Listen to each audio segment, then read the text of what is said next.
आपने बोला कि प्रधानमंत्री के शब्द का मतलब होना चाहिए और यही सवाल पूरा हिंदुस्तान आज पूछ रहा है।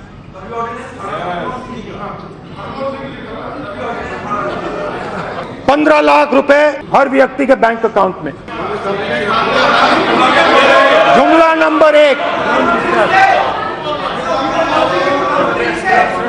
नंबर एक, जुमला स्ट्राइक नंबर एक, 15 लाख रुपए हर बैंक अकाउंट में।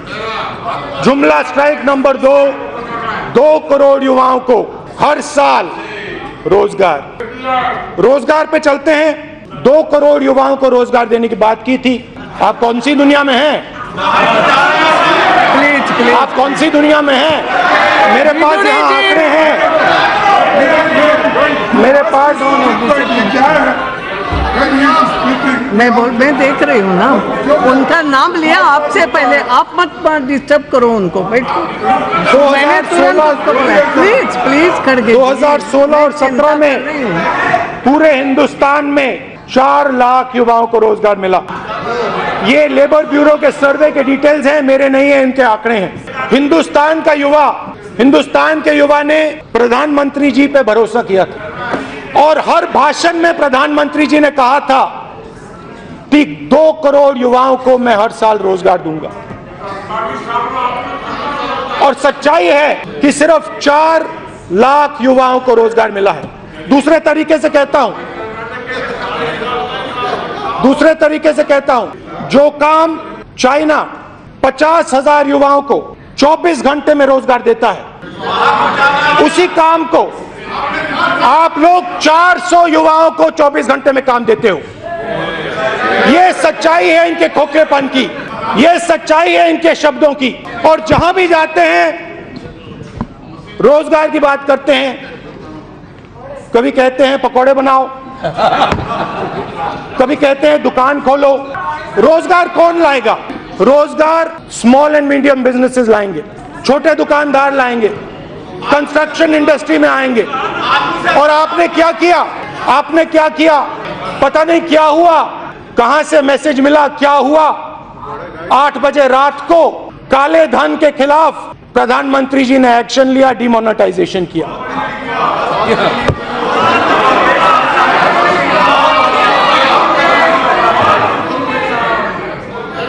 शायद समझ नहीं थी कि किसान, मजदूर, गरीब अपना धंधा कैश में चलाते हैं।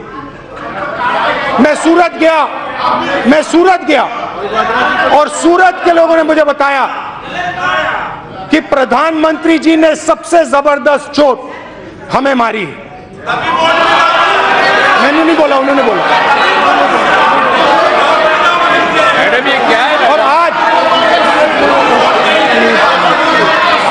और आज बेरोजगारी हिंदुस्तान में 7 साल से सबसे ज्यादा है। ये है नरेंद्र मोदी जी का, प्रधानमंत्री जी के शब्दों का सच।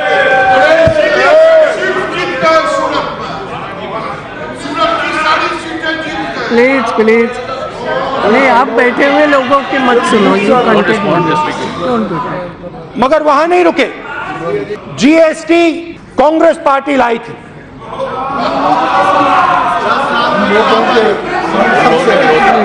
आपने विरोध किया था। गुजरात के चीफ मिनिस्टर ने विरोध किया था। हम चाहते थे कि एक जीएसटी हो, पेट्रोल डीजल उस जीएसटी में हो, हिंदुस्तान के लिए एक टैक्स लगे और कम से कम डिसरप्शन हो। प्रधानमंत्री जी की जीएसटी, 5 अलग-अलग जीएसटी, और छोटे से छोटे दुकानदार के घर के अंदर आपने इनकम टैक्स डिपार्टमेंट को डाल दिया, घुसेड़ दिया और करोड़ों लोगों को आपने बर्बाद किया। प्रधानमंत्री जी बाहर नहीं जाते हैं, नहीं बाहर जाते हैं मतलब अब्रॉड जाते हैं, ओबामा जी के पास, ट्रंप जी के पास जाते हैं, मगर अपना जो सिक्योरिटी कवर है, अपना जो सिक्योरिटी कवर है उससे बाहर नहीं निकलते हैं। प्रधानमंत्री की छोटे दुकानदारों से, स्मॉल बिजनेसेस से बात नहीं होती है। प्रधानमंत्री की बात सिर्फ सूट बूट वाले 15-20 सबसे बड़े बिजनेसमैन से होती है। तो जो छोटे दुकानदारों के दिल में है, जो किसानों के दिल में है, जो गरीबों के दिल में है, वो प्रधानमंत्री तक नहीं पहुंचता है। तो पूरी रोजगार के पूरे सिस्टम को आपकी सरकार ने जबरदस्त ठोकर मारी, अनएम्प्लॉयमेंट फैलाया। और जैसे मैंने कहा, जो पहले पैसा कमाते थे छोटी दुकान चलाकर, छोटा बिजनेस चलाकर, मीडियम साइज बिजनेस चलाकर, उनकी जेब के अंदर आपने हाथ डाला और उनका पैसा आपने छीन लिया। इस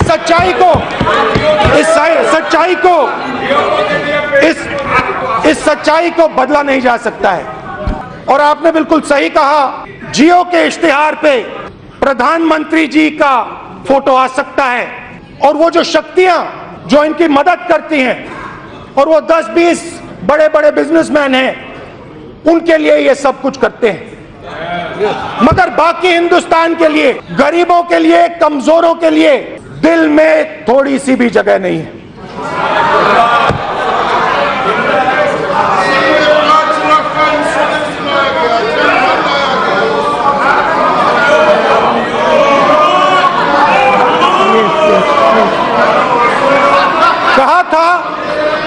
कहा था प्रधानमंत्री जी ने कहा था कि मैं देश का चौकीदार हूं,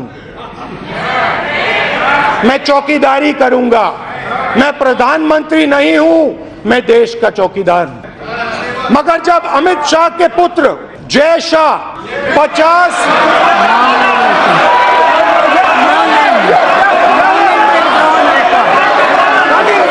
किसी का भी नाम नहीं निकाल दिया, बोल दिया। नो नेम महोदय, क्या प्रॉब्लम है लोगों को? No name, no name. जब 16,000 बार अपनी आमदनी को बढ़ाता है 3 महीने में, तो प्रधानमंत्री के मुंह से एक शब्द नहीं निकलता है।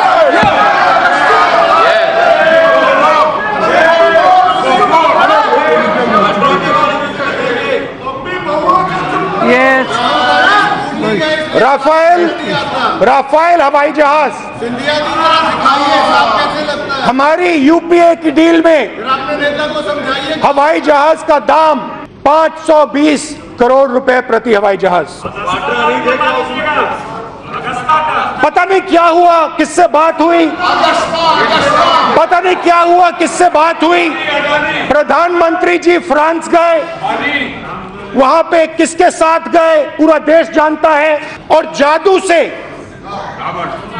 से हवाई जहाज का दाम 1600 करोड़ रुपए प्रति हवाई जहाज हो गया।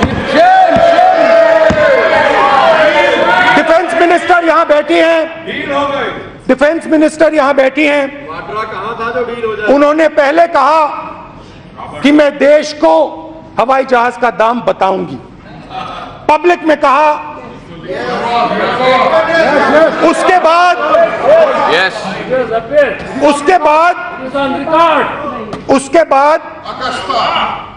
बाद डिफेंस मिनिस्टर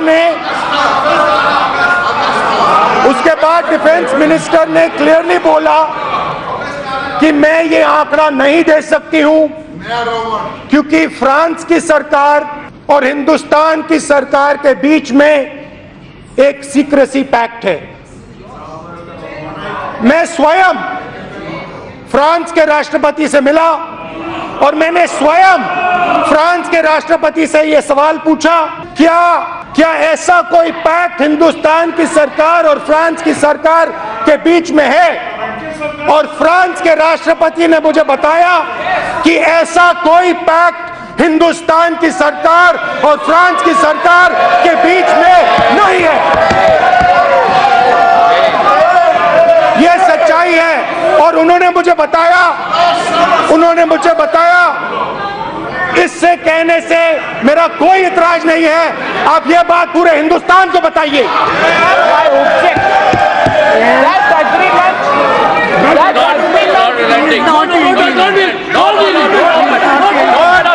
और सीधा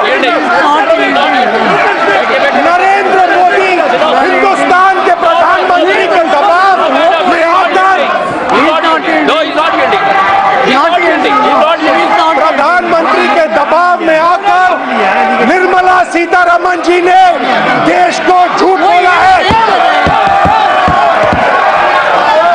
किसकी मदद हो रही है, क्यों मदद हो रही है? निर्मला जी, प्रधानमंत्री जी, आप देश को बताइए।